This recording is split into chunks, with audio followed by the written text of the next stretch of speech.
ओम नमः परमहंसास्वादितचरणकमलचिन्मकरन्दाय भक्तजनमानसनिवासाय श्रीरामचन्द्राय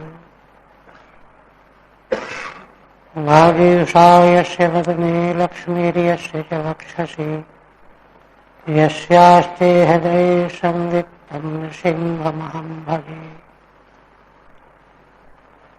विश्वसर्गविसर्गादि नवलक्षणलक्षितम् श्रीकृष्णाख्यं परं धाम जगद्धाम नमामि तत्।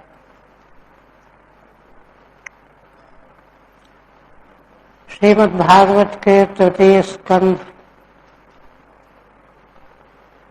काकलियोपाख्यान के अंतर्गत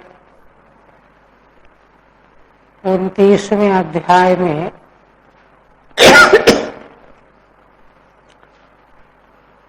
श्री माता देवहूति के द्वारा 3 प्रकार के प्रश्न किए गए।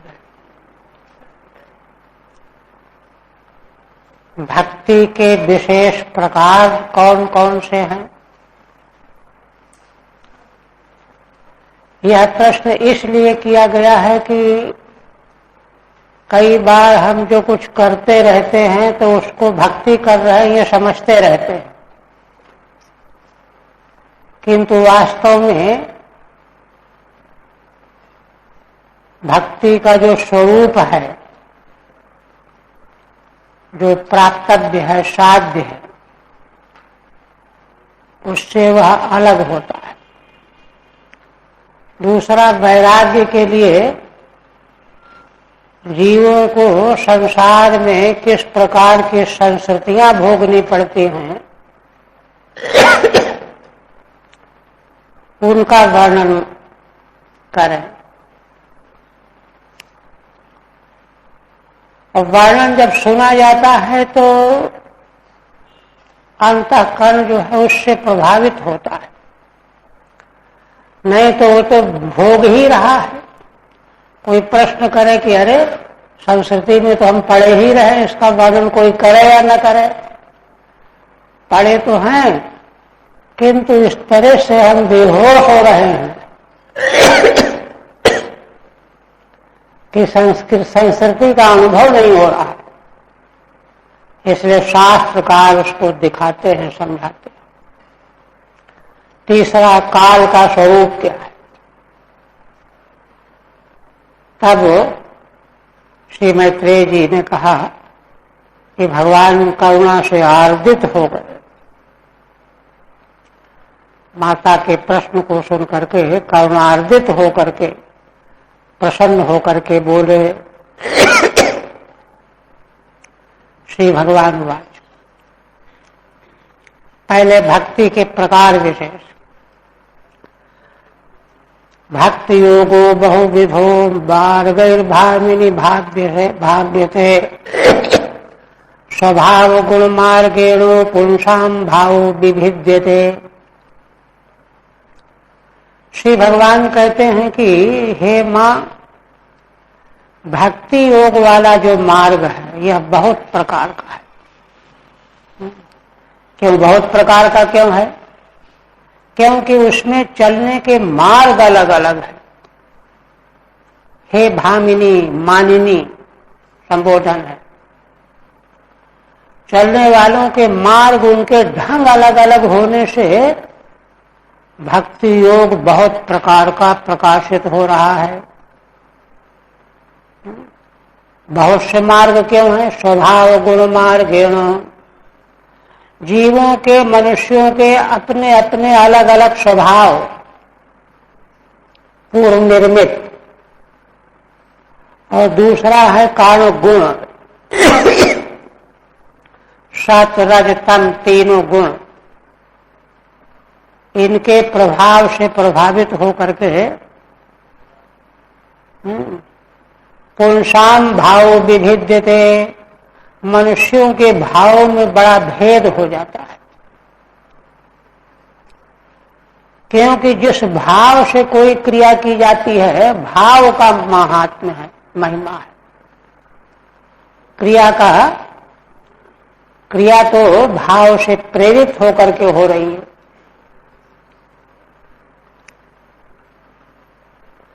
टीका में कहते हैं मार्गई प्रकार विशेषई, प्रकार विशेषों के द्वारा। तानेवाह, वे प्रकार विशेष का कारण क्या है? तो स्वभाव भूता ये गुणा, स्वभाव रूप जो गुण, तेषाम मार्गेण वृत्ति भेद, उनका मार्ग माने गुणों का व्यवहार, वृत्ति, बर्तन, वो अलग अलग। सतोगुणी, रजोगुणी, तमोगुणी मनुष्यों के व्यवहार अलग अलग होते हैं। किस परिस्थिति में सतोगुणी स्वभाव वाला मनुष्य और तरह का व्यवहार करता है, रजोगुणी और तरह का करता है, इसलिए मार्गों में भेद हो जाता है। भाव अभिप्राय, अभिप्राय, क्रिया तो देखने में एक समान दिखाई देती है, किंतु अभिप्राय में अंतर है। फल संकल्प भेदाद भक्ति भेद इत्यर्थ है। फल का संकल्प भिन्न भिन्न होने से, यह फल मिला इसलिए, यह फल मिला इसलिए, तो फलों के संकल्प में भेद होने से भक्ति के मार्ग में भेद हो जाता है। अब वही भेद बता रहे हैं। अभिसंधायो हिंसाम दंभम मात्सर्यमेव वा सन्नंभी भिन्न दृग्भावम मय कुर्यात् स तामसः।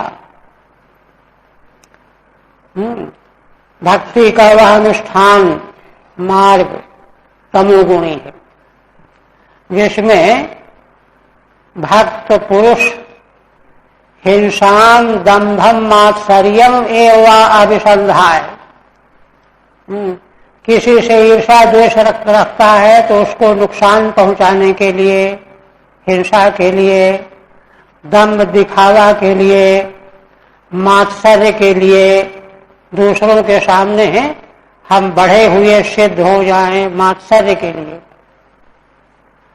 और इस प्रकार के भाव होने से वह संरंभी, क्रोधी होता है। और भिन्न दृग भावम, भिन्न भिन्न दृष्टि की भावना होती है उसकी।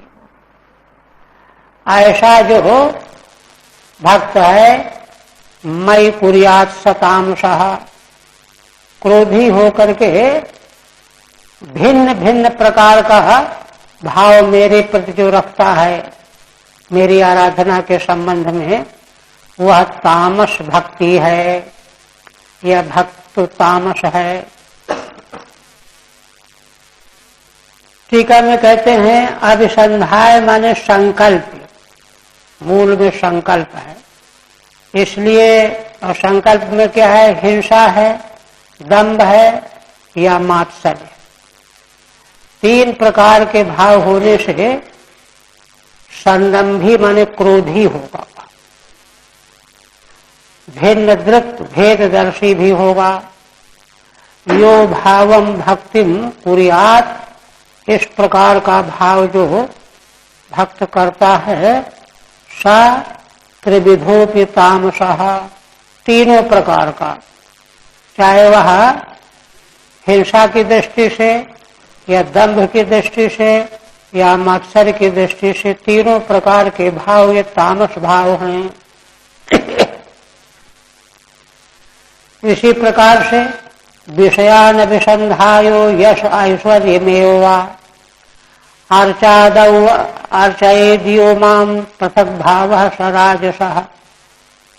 श्री भगवान कहते हैं कि विषयों को अपने मन में प्राप्ति की भावना करके, अथवा यश हो संसार में, अथवा हम ऐश्वर्यशाली बन जाएं, तीन ये भी हो गए।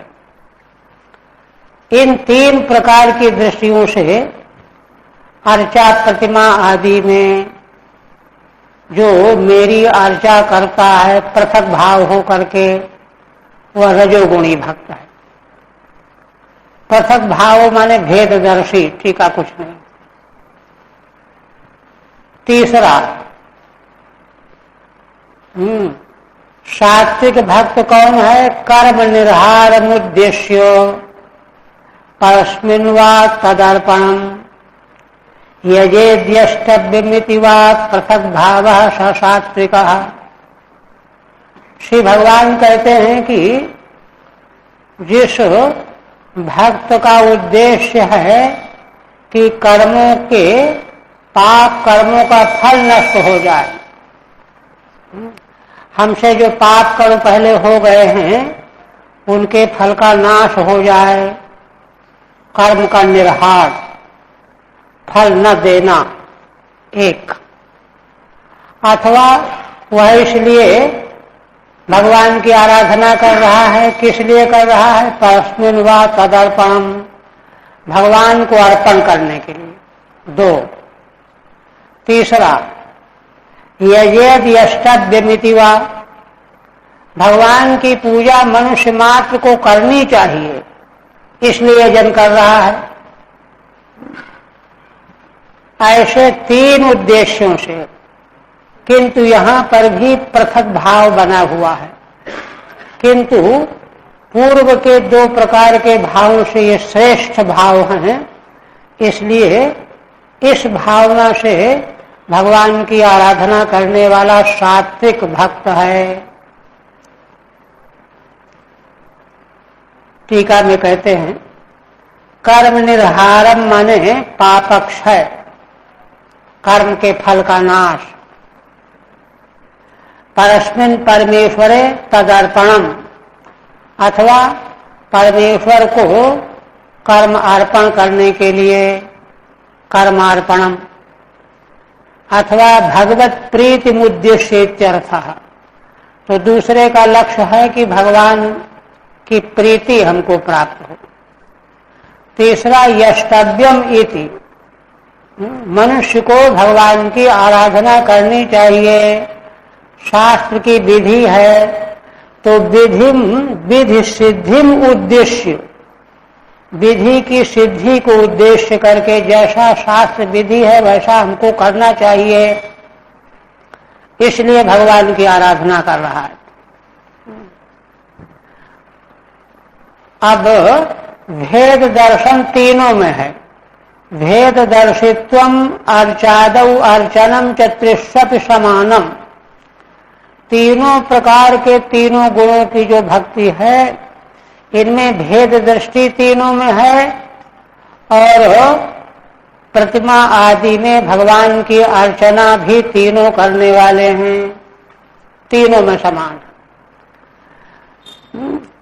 तदेवं तामसादि भक्तिषु त्रयस्त्रयो भेदा, इस प्रकार से तामस राजस सात्विक इन तीनों प्रकार की भक्तियों में भेद मूलक होने से तामस भी तीन प्रकार की, राजस भी तीन प्रकार की, सात्विक भी तीन प्रकार की, तो तीन तरीक को 9, त्रयस्त्रयो भेदा, तासु यथोत्तरम श्रेष्ठ्यम, इनमें से उत्तर में श्रेष्ठता है ना।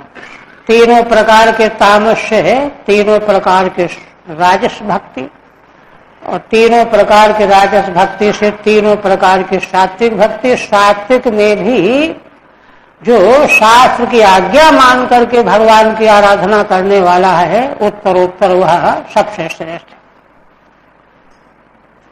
यथोत्तरम श्रेष्ठ्यम।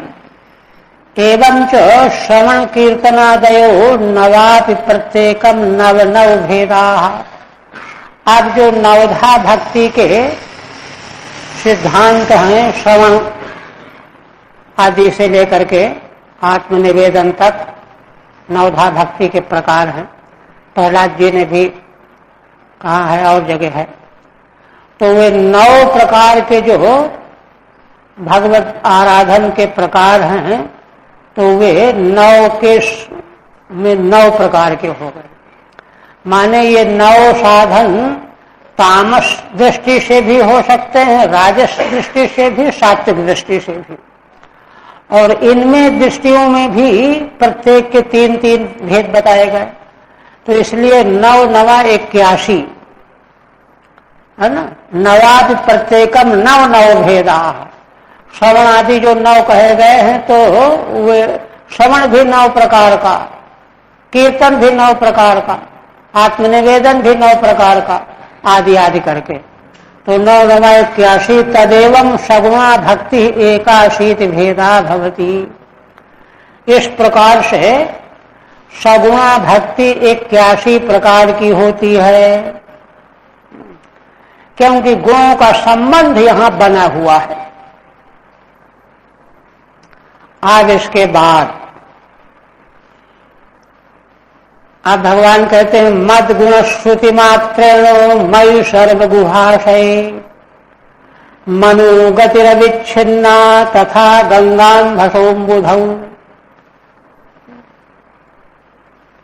कहते हैं कि मेरे गुणों को सुनने मात्र से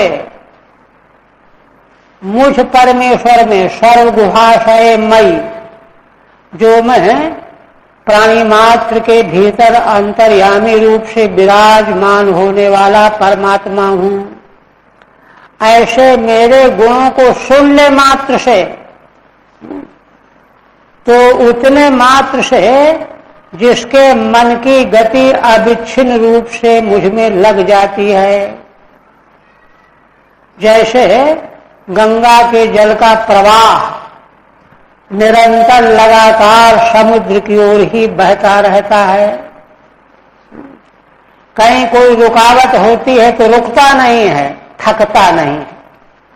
बिना रुके बिना थके गंगा के जल की धारा अनवरत रूप से जैसे समुद्र की ओर बहती रहती है, ऐसे ही यह निर्गुणा भक्ति वह है कि भगवान के गुणों का श्रवण होने मात्र से मन उपलक्षण है, सारी इंद्रियां अविच्छिन्न रूप से भगवान में जुड़ जाती हैं, लग जाती हैं। टीका निर्गुणा तो भक्ति रेक विधैव, निर्गुणा भक्ति तो एक ही प्रकार की है, क्योंकि वो तो निष्प्रकार है, भेद तो गुणों को लेकर के होता है। तामा यद गुण मद गुण श्रुति मात्रेण द्वाभ्याम, 2 श्लोकों से भगवान कहते मैंने मेरे गुणों को सुनने मात्र से, मद गुण श्रुति मात्रेण मई पुरुषोत्तमे मनोगतिरिति या भक्ति ही, मुझ पुरुषोत्तम परमेश्वर में जिसका मन लग जाता है, ऐसी जो भक्ति है यह निर्गुणा भक्ति है। सा निर्गुणस्य भक्ति योगस्य लक्षणम, निर्गुण भक्ति योग यह है। और कहते हैं मन और इंद्रियों की गति भगवान में अविच्छिन्ना, उसके प्रवाह का विच्छेद न हो, रुकावट न हो, लगातार अहर्निश। आप कहते हैं लक्षणम भक्ति योगस्य निर्गुणस्य हृदय व्रतम अहेतुक्य व्यवहिता या भक्ति पुरुषोत्तमे। भक्ति योग का, कौन से भक्ति योग का? निर्गुण भक्ति योग का।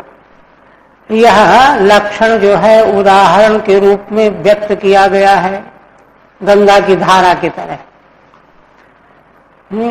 अहेतुकी, इसका एक विशेषण और है जिसमें किसी प्रकार की फल की कामना नहीं होती। हेतु फलानुसंधानम न विद्यते यस्याम सा अहेतुकी। और अव्यवहिता, व्यवधान रहित, विघ्न बाधाओं को पराहत होने वाली न हो, ऐसी जो पुरुषोत्तम भगवान में प्रीति है, यही निर्गुणा भक्ति है। यह एक प्रकार की है। टीका में कहते लक्षणम माने स्वरूपम, लक्ष्यते अनेन तल्लक्षणम स्वरूपम। अहेतुकी फलानुसंधान शून्य, जिसमें किसी प्रकार की फल की दूर दूर तक आकांक्षा न हो। अव्यवहिता, भेद दर्शन रहिता। अव्यवहित का अर्थ है माने विघ्नों से जो पराहत न हो और भेद दर्शन रहित हो।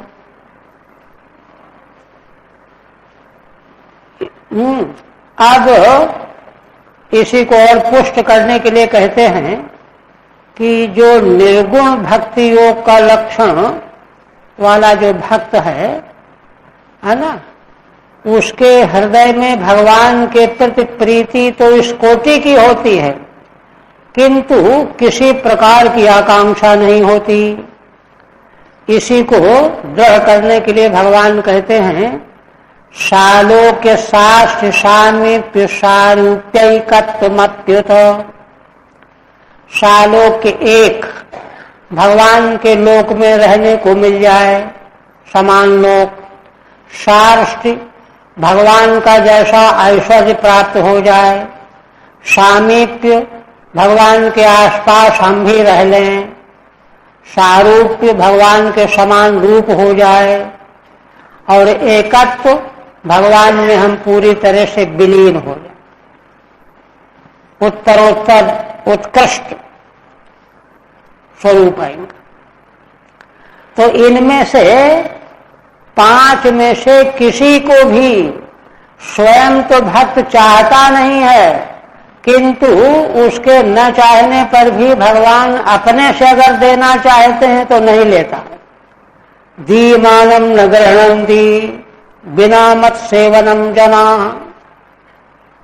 भगवान कहते हैं कि मेरे भक्त स्वयं तो कामना करते ही नहीं, लेकिन भगवान अपनी ओर से अगर दे देना चाहें कि चल अच्छा ये ले लो ये ले लो, तो भगवान की सेवा के बिना वे कुछ भी नहीं लेना चाहते।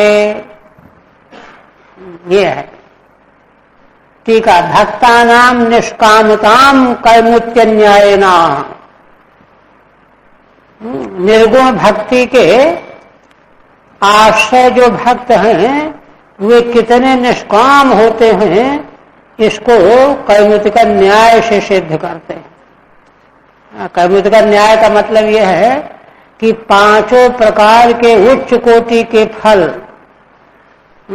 वो स्वयं तो चाहते नहीं है, किंतु भगवान बिना चाहे बिना मांगे देना चाहें तो भी मना कर देते हैं। तो इसलिए चाहने का तो प्रश्न ही नहीं है। शालोक्यम मया सहाय कस्मिन लोके वासम। शालोक्य क्या है?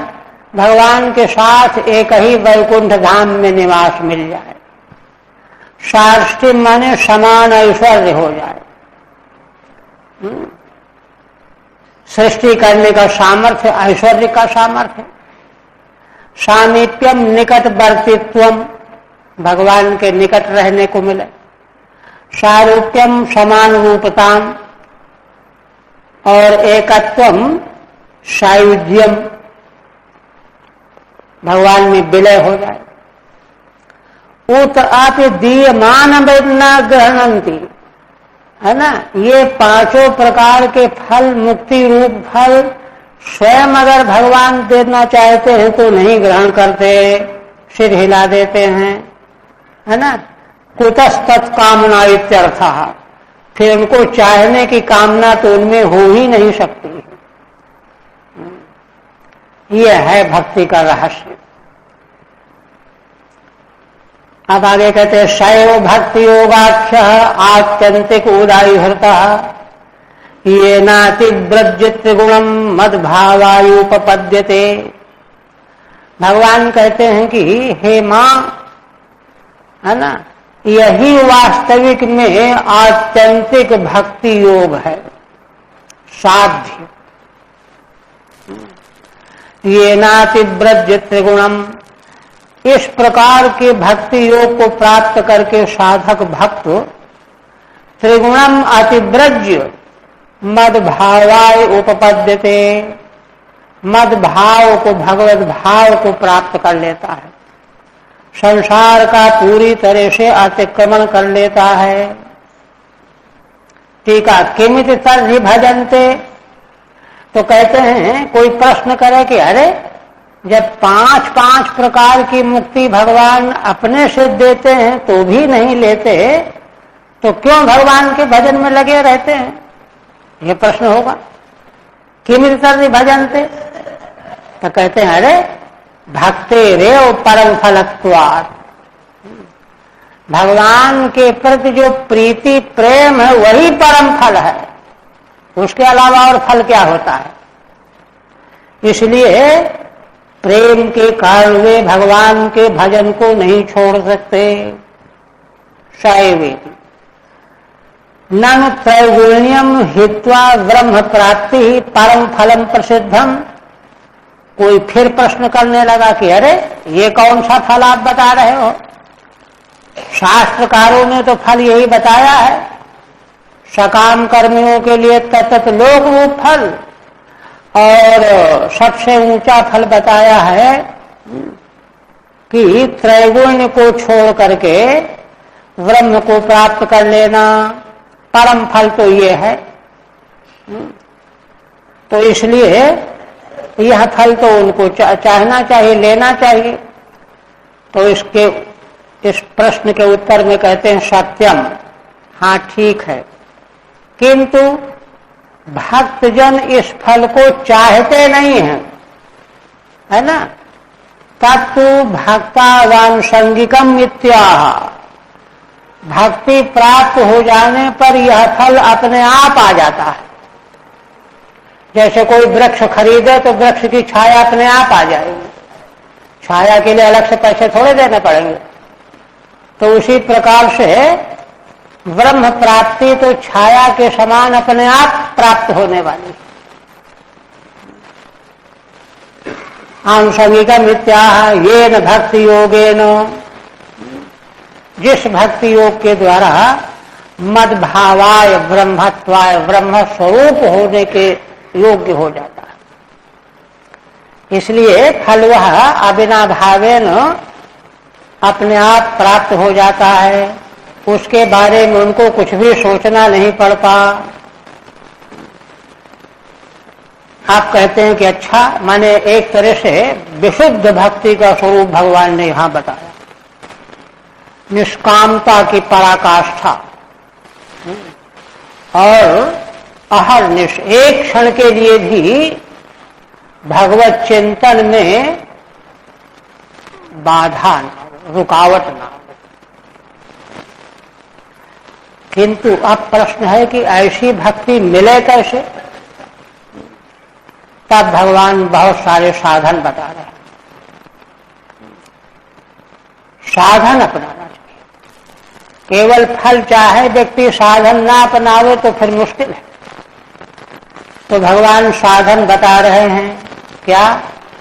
निषेवितेन निमित्तेन स्वधर्मेण महीयसा क्रियायोगेन शस्तेन नातिहिंसेन नित्यशः। श्री भगवान कहते हैं कि हे मां, अनिमित्तेन महीषा स्वधर्मेण निषेवितेन, मनुष्य को अपने धर्म का सेवन करना चाहिए, और वह भी किसी कामना को लेकर के नहीं, अनिमित्तेन। और महीषा का मतलब है बड़ी सच्चाई के साथ। महाभारतकार कहते हैं न व्याजेन चरेत धर्मम, धर्म का आचरण जो है बहानेबाजी से नहीं होता कि केवल दिखावा के लिए कि अगर ऐसा कर लेंगे तो लोग समझेंगे भाई धर्म को मानता है। न व्याजे, महीषा का मतलब यह है रोम रोम धर्माचरण के लिए समर्पित होना चाहिए, वह महीषा धर्मेण होगा। क्रियायोगेन शस्तेन, और निष्काम क्रियायोग, नाति हिंसेन नित्यशः, जिसमें हिंसा का नाम निशान न हो। मनसा वाचा कर्मणा, किसी प्राणी का अहित नहीं होना चाहिए। ऐसा जो है स्वधर्म का नित्य पालन करना चाहिए। टीका एवं भूताया भक्ते साधनान्याः, ऐसी जो सर्वोच्च भक्ति निर्गुण भगवान के द्वारा बताई गई उसका साधन बता रहे हैं 5 श्लोकों से। निषेवितेन मने सम्यक अनुष्ठितेन, सम्यक प्रकार से स्वधर्म का अनुष्ठान किया जाए। अनिमित्तेन किसी कामना को सामने न रख करके स्वधर्मेण नित्य नैमित्तिक है ना, जिसके लिए जो नित्य नैमित्तिक कर्म नियत है।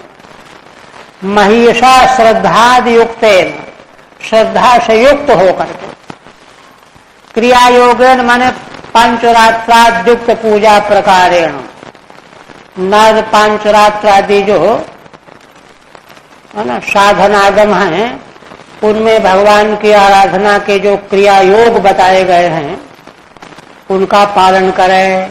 शस्त्रेण मन निष्कामेन, और महताम बहुमानेन, रह गया क्या? हाँ ये रह गया। मध्यष्ण दर्शन स्पर्श पूजा स्तुत्य अभिवंदनैहि भूतेषु मद्भावनया सत्वेना संगमेन च। भगवान कहते हैं मेरा धृष्ण, भगवान जहाँ मंदिरों में अर्चा रूप से विराजमान है, तीर्थों में भगवान का प्राकट्य है, तो उनका दर्शन स्पर्श करना, छूना, पूजा करना, स्तुति करना, वंदना करना, ये। और भूतेषु मद भावनया, संसार के प्राणी मात्र के प्रति भगवत भाव करना चाहिए। सत्वेना संगमेन च, और सत्व माने बलपूर्वक, धैर्य पूर्वक, और असंगमेन माने अनासक्त होकर। ठीक है, विशेष मध्यष्ण्यम मत प्रतिमादि, है ना। मेरे धृष्ट माने स्थान कौन है जहां मैं निवास करता हूं, तो कहते हैं भगवान की प्रतिमा आदि।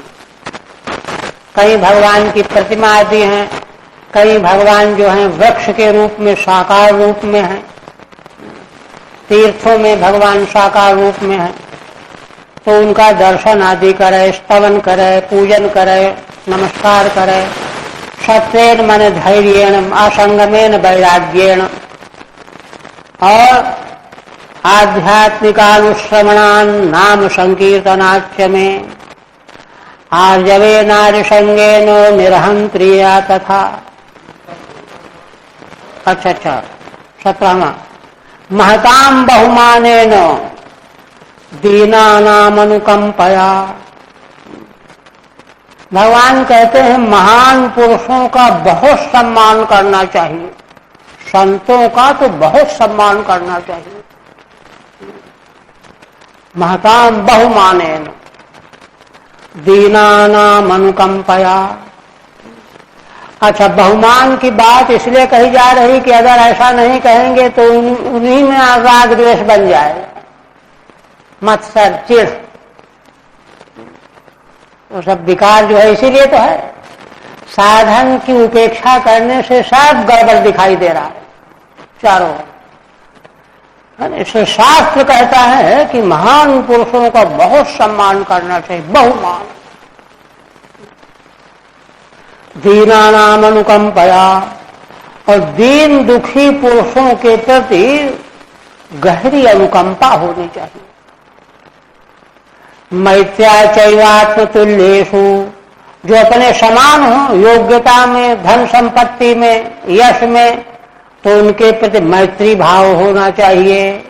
जलन नहीं कि अरे ये हमारे बराबर कैसे हो गया, इसके पास इतना पैसा कहां से आ गया, ऐसा नहीं। मैत्र्या चैवात्म तुल्येषु यमेन नियमेन च, यम और नियम। आध्यात्मिकानुश्रवणान नाम संकीर्तनाच्च में।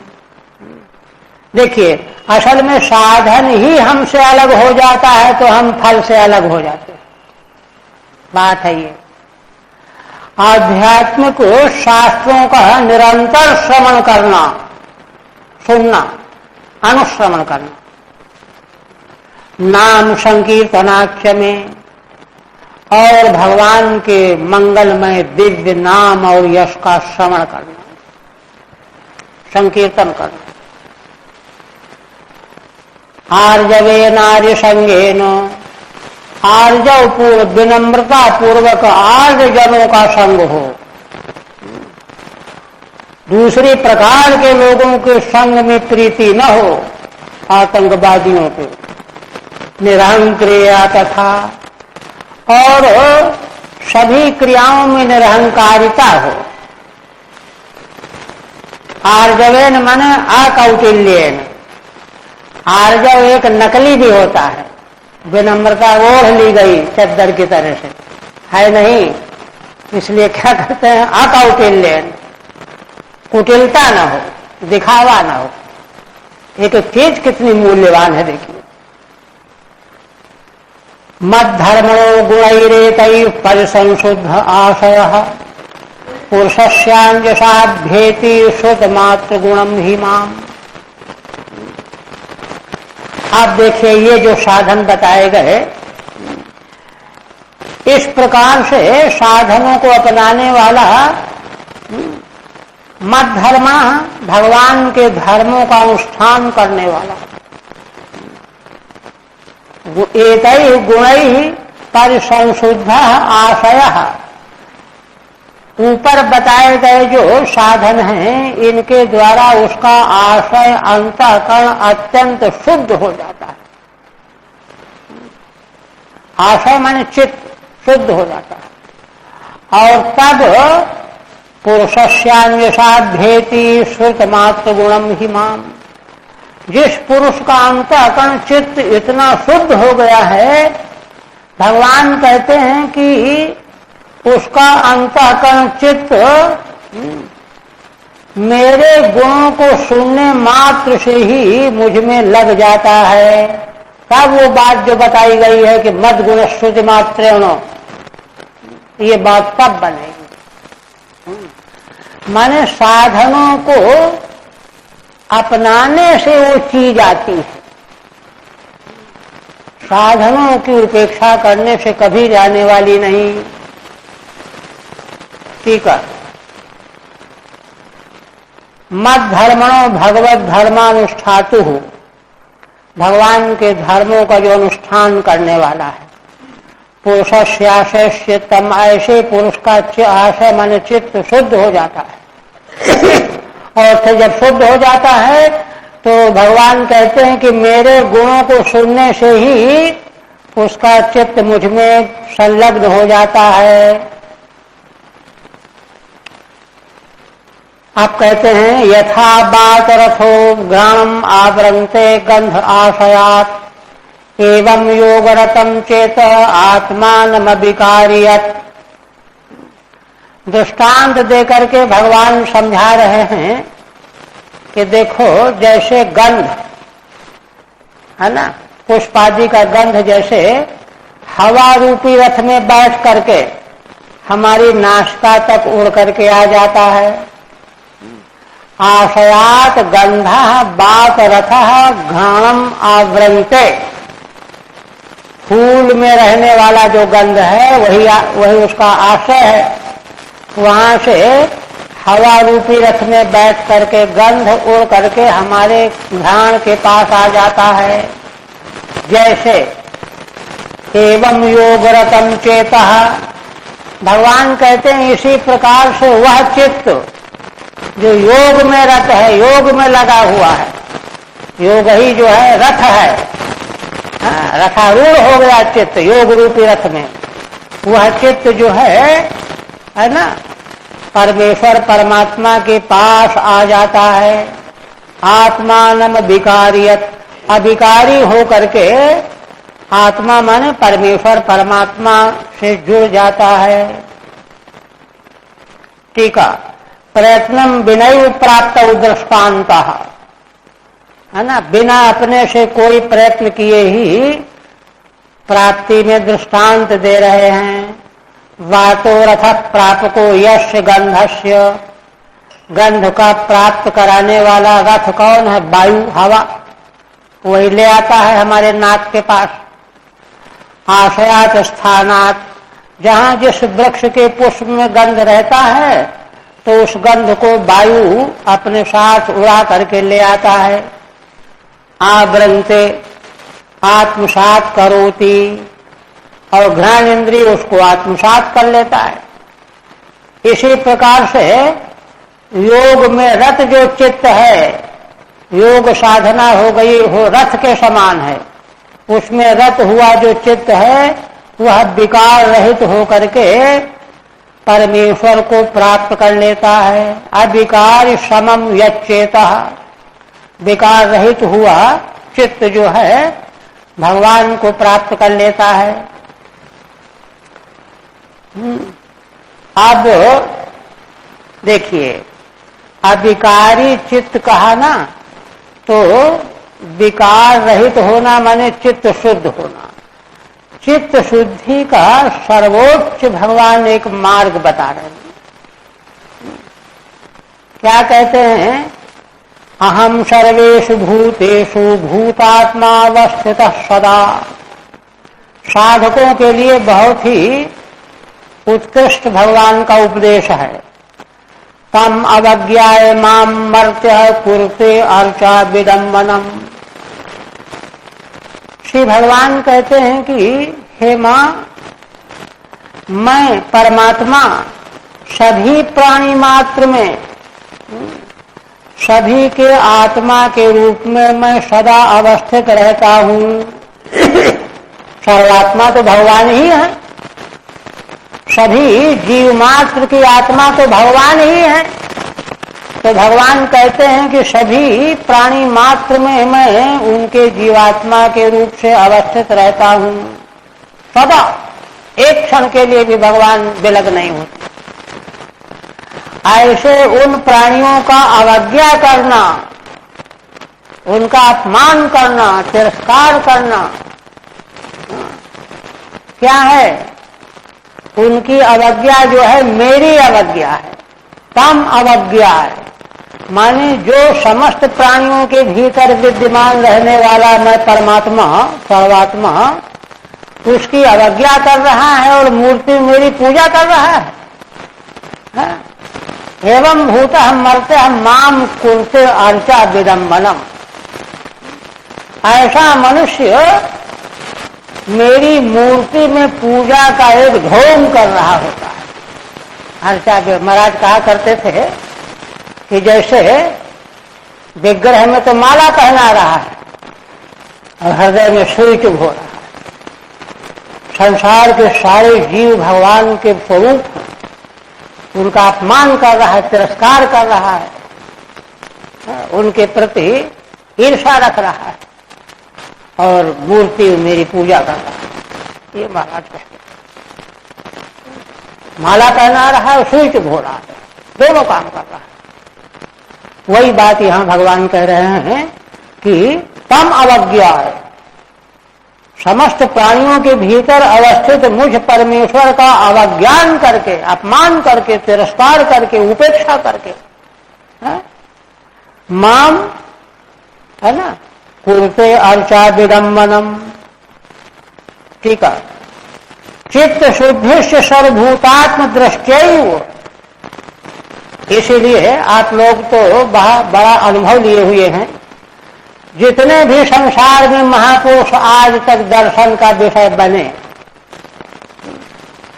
उनका चित्त, उनका अंतःकरण बिल्कुल गंगा जल की तरह से निर्मल, स्वच्छ, साफ, किसी के प्रति कोई किसी प्रकार का दुर्भाव नहीं। ये लक्षण कहते चित्त शुद्धि से सर्वभूतात्म दृष्टि। सभी प्राणी मात्र के प्रति आत्मदृष्टि के द्वारा ही चित्त शुद्धि हो सकती है। और यदि ऐसा नहीं है तो चित्त शुद्धि होने पर फिर अशुद्धि आ जाएगी और मलिनता आ जाएगी। हमारे ध्यान में तो हमारे पास के बड़े बड़े महापुरुषों के ऐसे चरित्र हैं, समय बहुत लग जाएगा। तो ऐसे महान पुरुषों का दिव्य जीवन था। इति वक्तुम केवल प्रतिमादि निष्ठाम निंदना। भगवान यह बात बड़ी गहराई से बताने के लिए केवल मात्र है ना, प्रतिमा आदि की निष्ठा की निंदा कर रहे हैं। वो तो क्या है, दिखावा है। वो तो असल में पेट भरने की व्यवस्था और कुछ नहीं। मंदिरों की स्थापना जो है परिवार चलाने के लिए, वो तो सब साफ सामने। आमिति सप्तधि 7 श्लोकों से माने भगवान कितना इस बात को जरूरी समझते हैं, 7 श्लोकों से कहने जा रहे हैं। इसी से हम में कितनी शुद्धि है इसका अनुमान हो जाता है। क्या? अर्चैव विडम्बनम अनुकरणम। वो अर्चा पूजा जो है विडम्बन अनुकरण है। हाँ, दिखाई दे रहा है कि चंदन लगा रहा है, माला पहना रहा है, लेकिन वो ढोंग कर रहा है, आडंबर कर रहा है। अर्चायाम पूजा विडम्बनम इतिवा, अथवा मूर्ति में पूजा की विडंबना कर रहा है।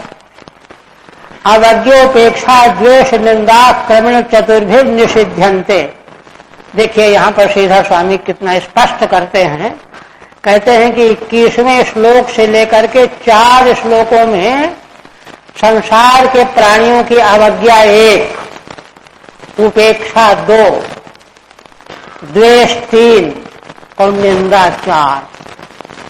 ये चारों जो हैं सावधानी पूर्वक इनसे अपने को बचाना पड़ेगा, तब हम अपना चित्त शुद्ध कर पाएंगे। नहीं तो शुद्ध हुआ हुआया भी अशुद्ध हो जाएगा।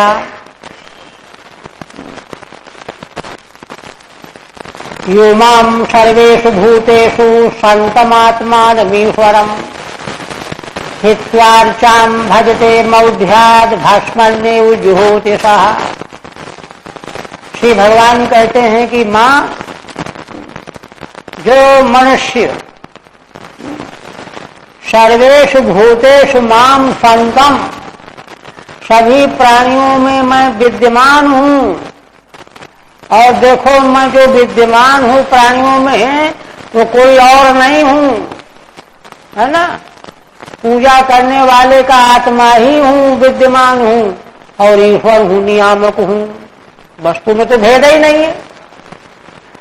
ऐसे मुझ ईश्वर को, सर्वात्मा को, अंतर्यामी भगवान को उपेक्षा करके यह अर्चाम भजते, जो मूर्ति की पूजा में लगा हुआ है, ऐसा क्यों कर रहा है? ऐसा तो नहीं करना चाहिए। तो कहा मूढ़ है, मौढ़्यात,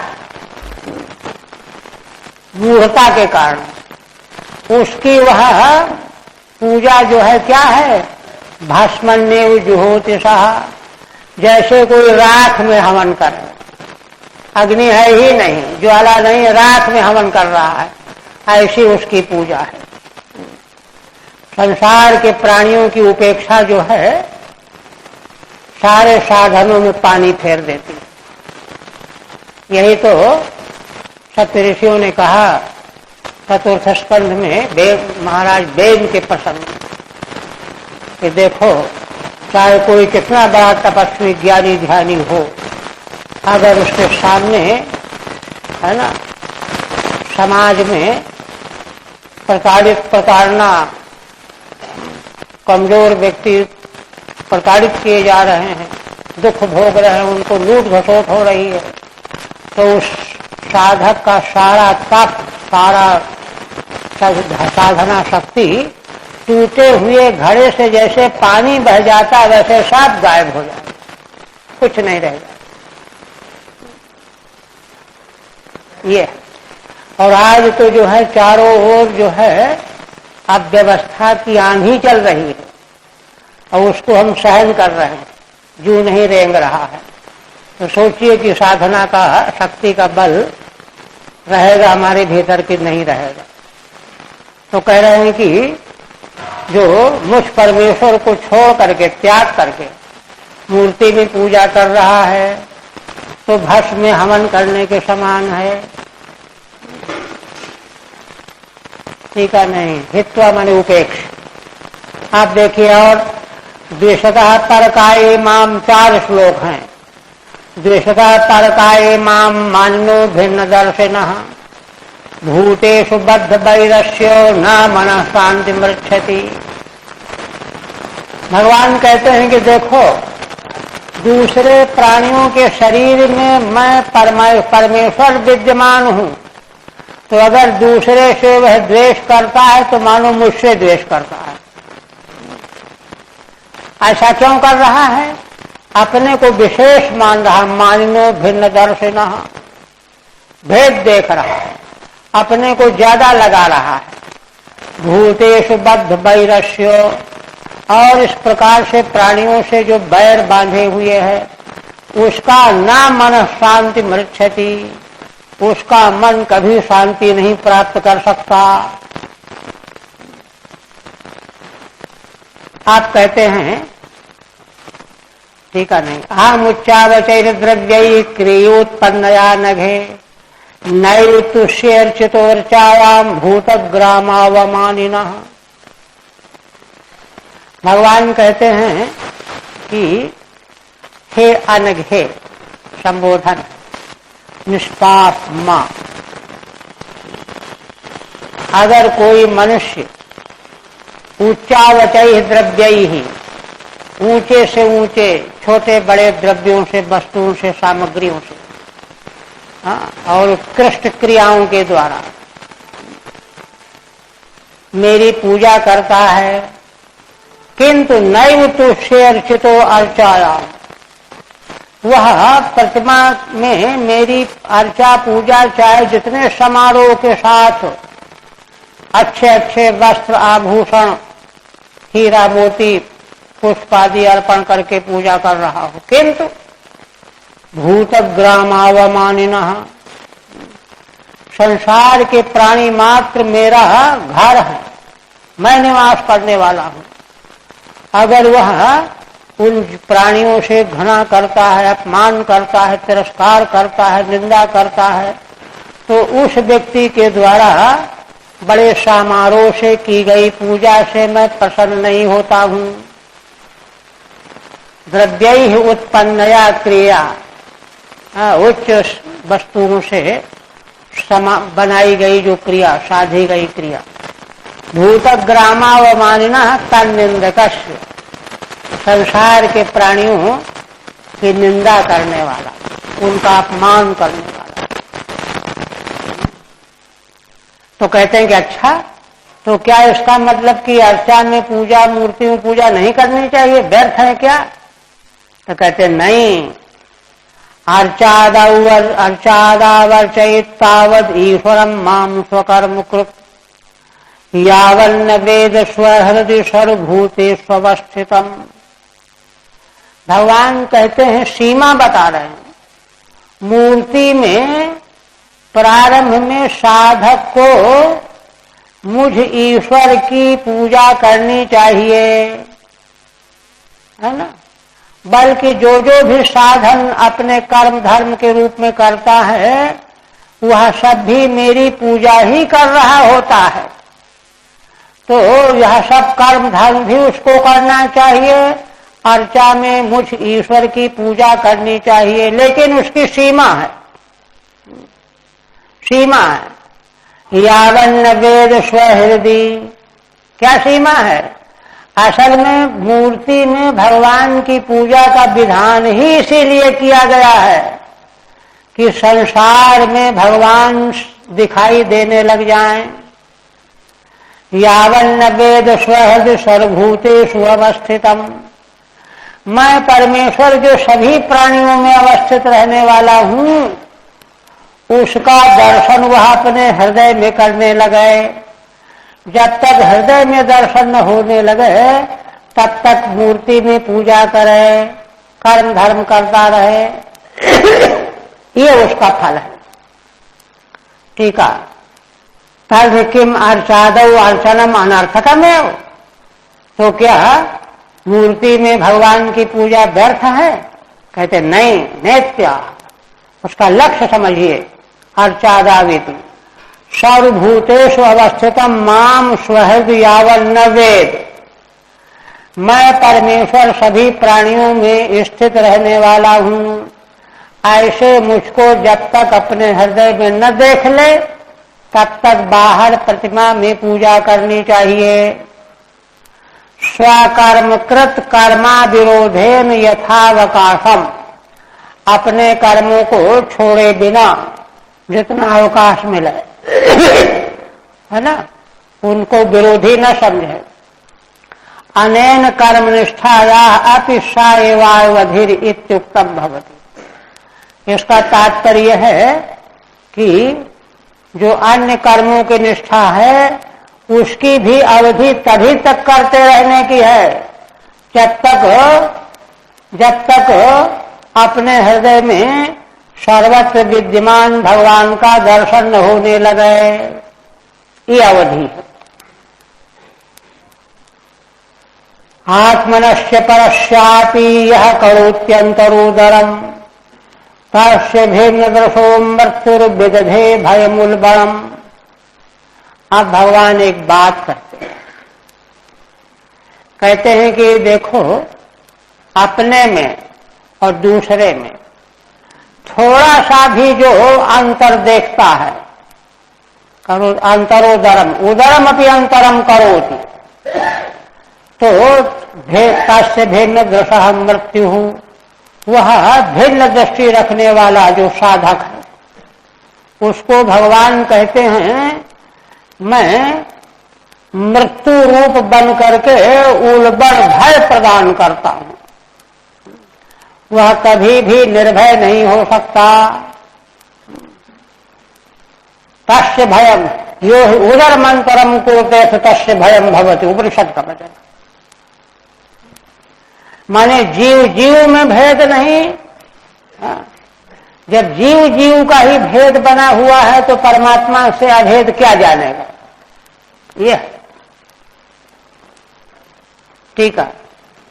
अंतरा अंतरम भेदम, अंतरा के साथ ही उदर का भी संधि हो जाएगी, अंतर के साथ ही भेदम।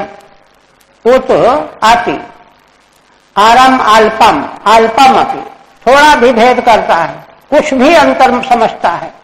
अल्पम भेदम यद पश्यति इत्यर्थः। यद्वा अंतरा मध्य, अथवा मध्य में अंतरा माने मध्य भी होता है।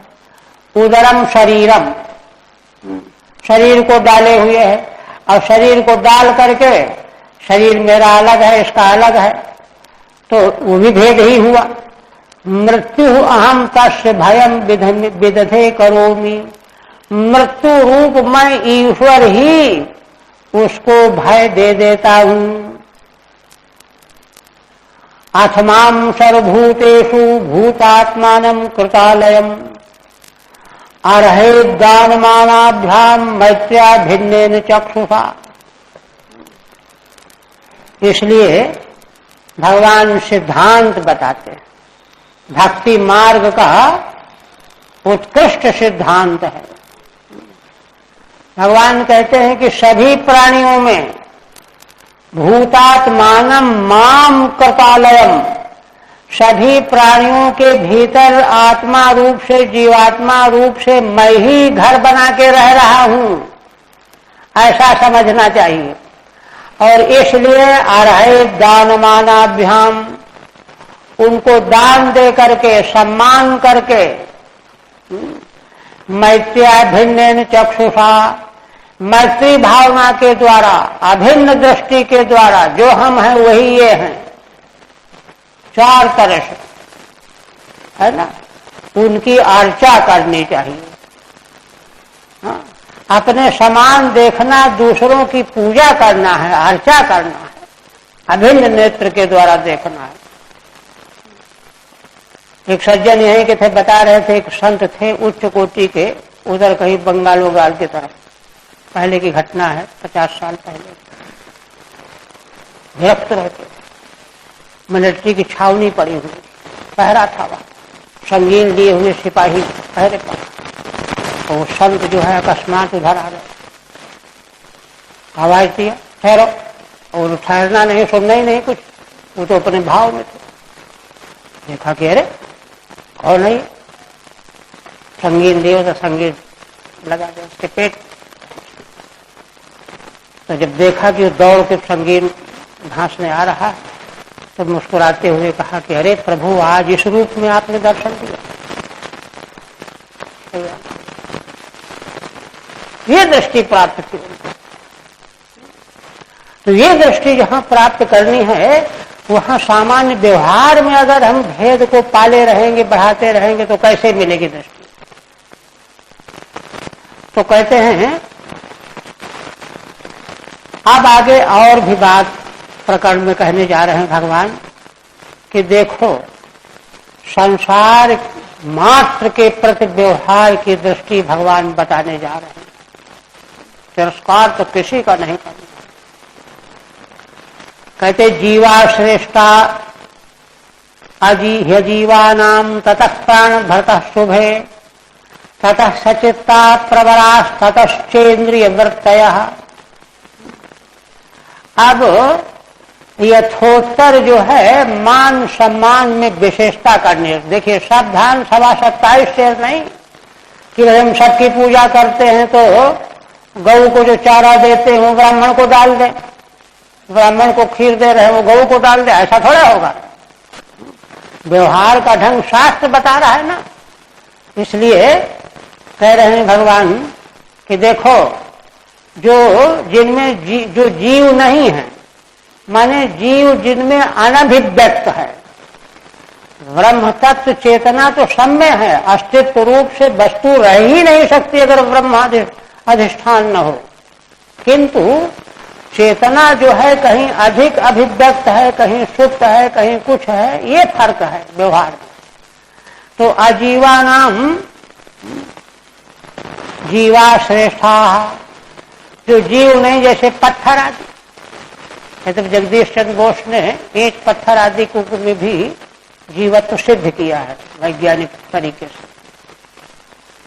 तथा प्राण, तो ये कहना चाहिए कि माने जिनका जीवत्व अभिव्यक्त नहीं है, पाषाण आदि में भी है किंतु अभिव्यक्त नहीं, प्रकट नहीं। तो ततः प्राण भरता शुभ है। अब जीव तो हैं लेकिन श्वास नहीं ले रहे हैं, तो जीव होकर के जो श्वास लेने वाले वो ज्यादा श्रेष्ठ हैं। अच्छा, श्वास लेने वाले हैं लेकिन चित्त नहीं है, ततः सचित्ता, तो उनकी अपेक्षा जो चित्त वाले हैं, श्वास भी ले रहे हैं, चित्त भी है, अंतःकरण है, वे श्रेष्ठ हैं। प्रवास ततश्चेन्द्रिय वृत्तयः, उनसे श्रेष्ठ कौन है? जिन प्राणियों के भीतर इंद्रियों की वृत्तियां हैं, है ना, देखना सुनना आदि भी है। तत्रापि स्पर्श वेदिभ्यः, उनसे भी बढ़ करके जिनको स्पर्श का ज्ञान है, इंद्रिय वृत्तियों से बढ़ करके। प्रवरा रस वेदिनः, स्पर्श का ज्ञान रखने वालों से जो रस का ज्ञान करते हैं वो श्रेष्ठ हैं। तेभ्यो गंधविदः श्रेष्ठाः, रस का ज्ञान करने वालों से जो गंध जानने वाले हैं वे श्रेष्ठ हैं।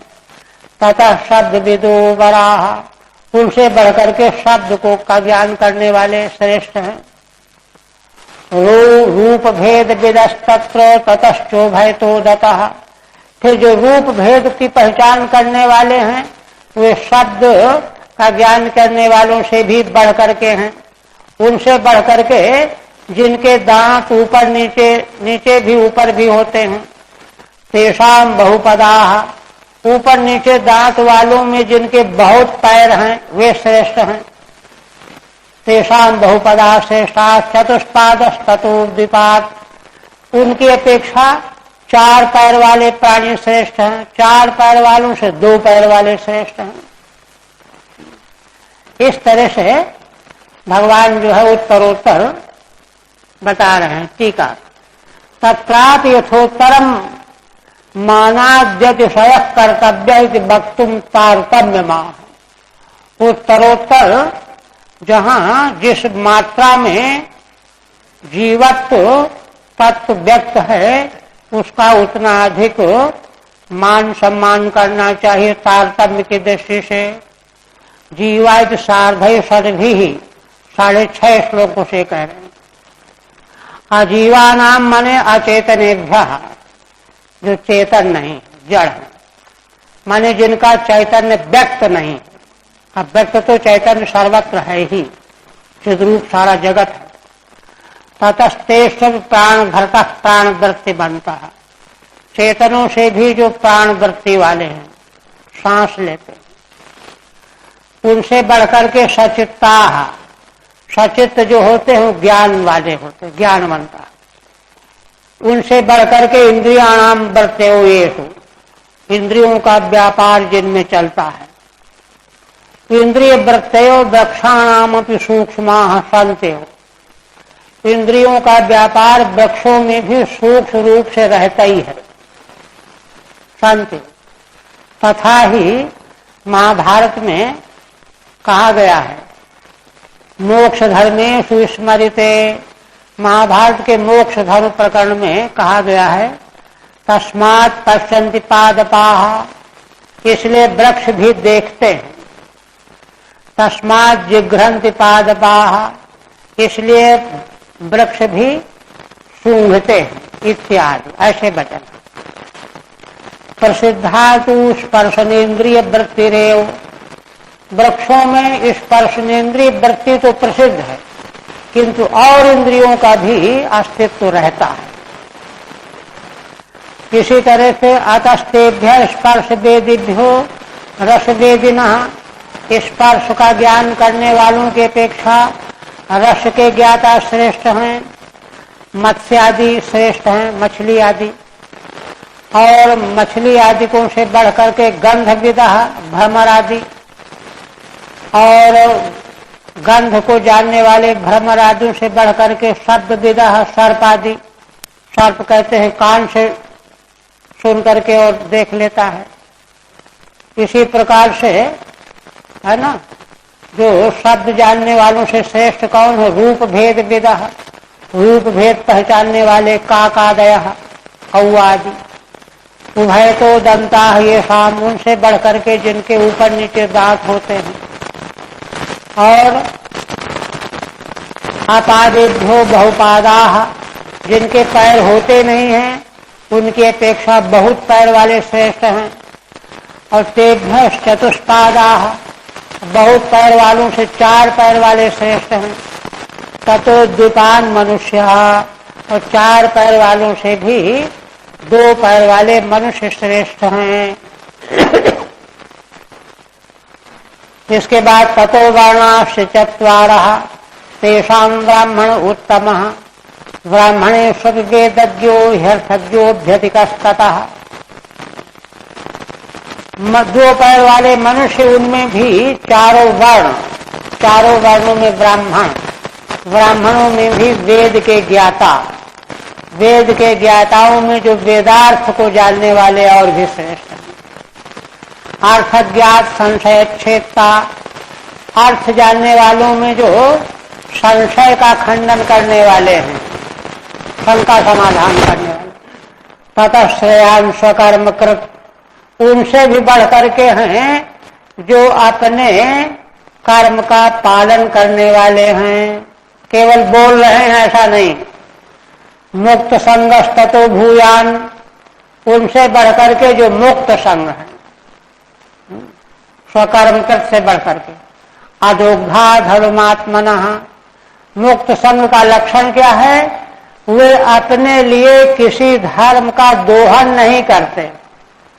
हाँ, कि हम जप कर रहे हैं तो हमको अच्छा भोजन आ जाए, हम ये कर रहे हैं तो हम हमारे पास दान देने वाले आ जाएं, ऐसा धर्म का दोहन जिसमें नहीं। तस्मान् मयि अर्पिता शेष क्रियार्थात्मा निरंतरः, ऐसे धर्म के अदोग्धा पुरुषों से बढ़ करके जिन्होंने अपने अशेष क्रियाओं को मुझ में परमेश्वर को अर्पण कर दिया है। क्रियार्थात्मा निरंतरः, और लगातार निरंतर। मयि अर्पितात्मनः पुरुषो मयि संन्यस्त कर्मणः, जिसने अपने को मुझे अर्पण कर दिया है, मेरे में ही समस्त कर्मों का त्याग कर दिया है। ना पश्यामि परम भूतम अकर्तुः समदर्शनात्, ऐसा संत महापुरुष जो कर्तृत्वाभिमान से रहित है, समान दृष्टि रखने वाला है, उससे बढ़कर के मैं किसी मनुष्य को नहीं देखता हूं, नहीं समझता हूं, नहीं मानता हूं। ठीक है। ततस्तेषु वर्णाः, मनुष्यों में चारों वर्ण, ब्राह्मण आदि उसी क्रम से करें। संशय छेता मीमांसकः, वेद पढ़ने वाला, वेदार्थ को जानने वाला, उससे बढ़कर के मीमांसक है ना, संशय का उत्तर देने वाला। ततोपि केवलात् स्वकर्मकृत, और उससे भी बढ़कर के है जो अपने कर्म का अनुष्ठान करता है। मुक्त संगस्य लक्षणम आत्मनो धर्म, धर्म क्या है? अच्छा, धर्मम अदोग्धा। हाँ, मुक्त संग का लक्षण क्या है? जो अपने लिए धर्म का फल नहीं चाहता, अपने लिए धर्म का फल चाहते ही नहीं। हाँ, यहां तो दक्षिणा के लिए पाठ करते हैं लोग, नहीं पाठ ही नहीं करते। निष्काम इत्यर्थ है। अर्पिता अशेषा क्रिया, अंतिम में सबसे श्रेष्ठ महापुरुष कौन है? जिसने समस्त क्रियाओं को अर्पित कर दिया है। अर्थात तत्फलान्यात्मा देहस्य, और सभी क्रियाओं के अर्थ माने फल भी है ना, सारे क्रियाएं उनके फल, और अपने को भी अर्पित कर दिया है, देह को भी भगवान में अर्पित कर दिया है।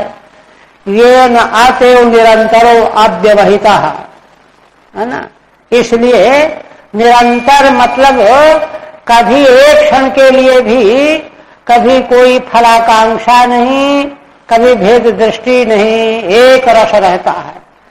ऐसा जो अकर्तु कर्तृत्वाभिमान शून्यात्, कर्तृत्वाभिमान से शून्य जो महापुरुष है, उससे बढ़कर के संसार में कोई भी नहीं। तो और तो आदरणीय है, लेकिन ऐसे महापुरुष पूज्य होते, केवल आदरणीय नहीं, पूज्य हैं। ऐसे महापुरुषों की पूजा करनी चाहिए। आप कहते हैं भगवान इस तरह से तारतम्य बताया, सावधान 27 शेर नहीं। आप कहते हैं कि देखो, मनसहितानि भूतानि प्रणमेद बहुमानयन। देखिए, माने उत्तरोत्तर उत्कर्ष तो भगवान ने बताया, उनके प्रति मान सम्मान की दृष्टि विशेष चाहिए, किंतु सारे जीव जो हैं आदरणीय हैं।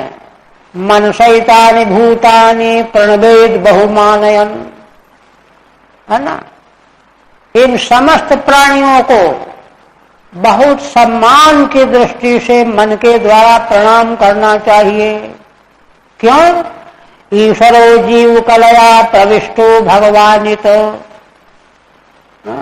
कि जीव कला के द्वारा स्वयं भगवान ही इनमें प्रवेश किए हुए हैं। भगवान के बिना तो जीव रह ही नहीं सकता। इसलिए सारे प्राणी मात्र को बा आदर देते हुए मन से प्रणाम करना चाहिए। सियाराम में सब जग जानी, गोस्वामी जी का वाक्य है। जीवानाम कलया परिकलनेन अंतर्यामितया प्रविष्टा दृष्टा इत्यर्थः। जीवों के रूप में, चेतना के रूप में, अंतर्यामी के रूप में भगवान ही प्रविष्ट हैं। वे ही जीव के रूप में प्रकाशित हो रहे हैं। यह दृष्टि रखते हुए जीव मात्र का सम्मान करते हुए मन से प्रणाम करना चाहिए।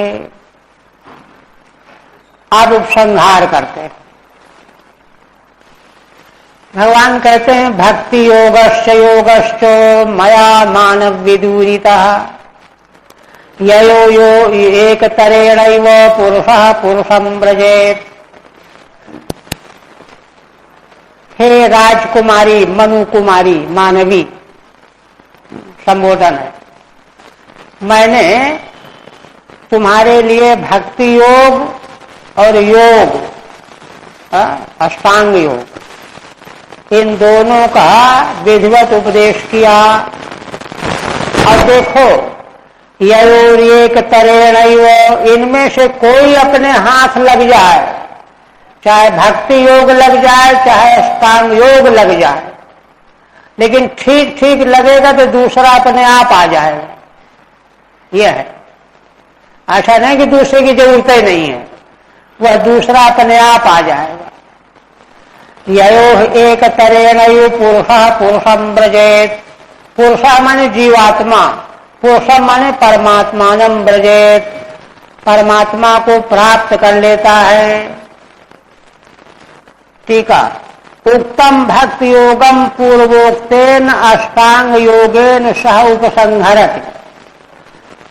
ऊपर जो भगवान ने भक्ति योग का विस्तार से वर्णन किया है और उसके पहले वाले अध्याय में सांख्य शास्त्र के अनुसार अष्टांग योग का वर्णन किया है, तो दोनों का उपसंहार कर रहे हैं।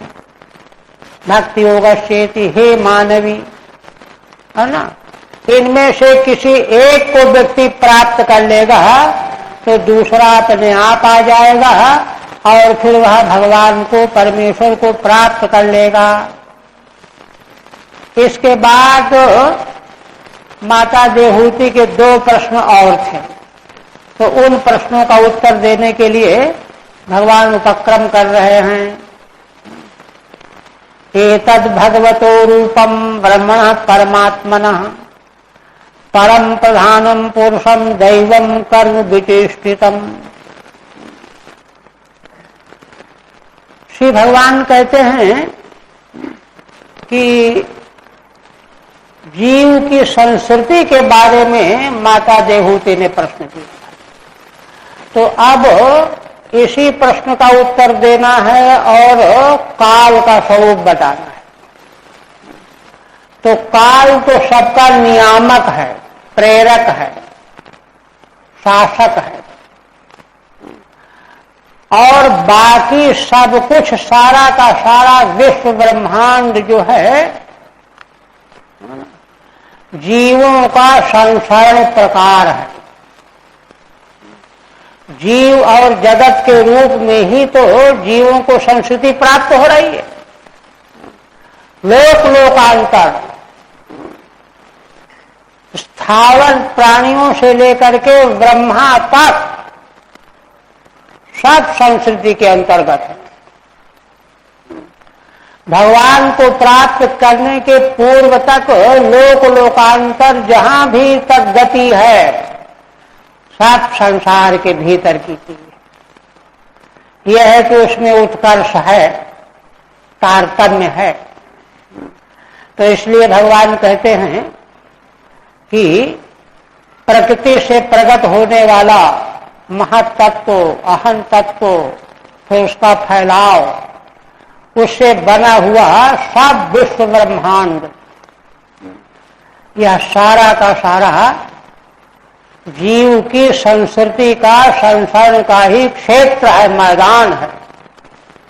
यही उसको भटकना है। वही कहते हैं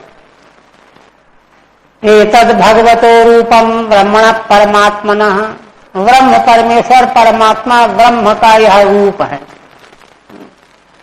परम प्रधानम पुरुषम, भगवान तो प्रधान और पुरुष जीव और प्रकृति से परे भी हैं। वे ही अपने संकल्प से विश्व रूप में साकार प्रकट होते हैं। दैवम कर्म विचेष्टितम, दैव कर्म के द्वारा, दैव कर्म किसे कहते हैं? जिनके प्रभाव से जीव नाना योनि प्राप्त करता है, उन्हीं की चेष्टा के रूप में जीवों को जो भिन्न भिन्न योनियां प्राप्त होती हैं, लोक लोकांतर प्राप्त होते हैं, वह सब परात्पर भगवान के नियंत्रण में रहते हुए यह संसार ही संस्कृति रूप में बना हुआ है। टीका, यदन्यत पृष्ठम जीवस्य संस्कृति ही, आपने जो और प्रश्न किया है जीवों की संस्कृति, काल से स्वरूपम, चाचक्षु और काल का स्वरूप बताइए, तो उस पर कहते एतदिति सार्धेन एतत् सर्व नियंत्र यद भगवतो रूपम, यह सारा विश्व ब्रह्मांड सर्वनियंता भगवान का ही सगुण स्वरूप है। ऐसा है यह कीदृशम, प्रधान पुरुषात्मकम, प्रधान माने प्रकृति, पुरुष माने जीव, और भगवान इन दोनों के नियामक परे हैं। यह तद व्यतिरिक्तम च एतदेव दैवम, इसी को दैव कहा जाता है। इत्यभिधीयते कीदृशम, कैसा है यह, कर्मणो विचेष्टितम नाना संसित लक्षणम यस्मात् तत्, कर्मों की ही यह चेष्टा रूप है विश्व ब्रह्मांड, नाना संस्कृति लक्षण के द्वारा यह जाना जाता है, पहचाना जाता है।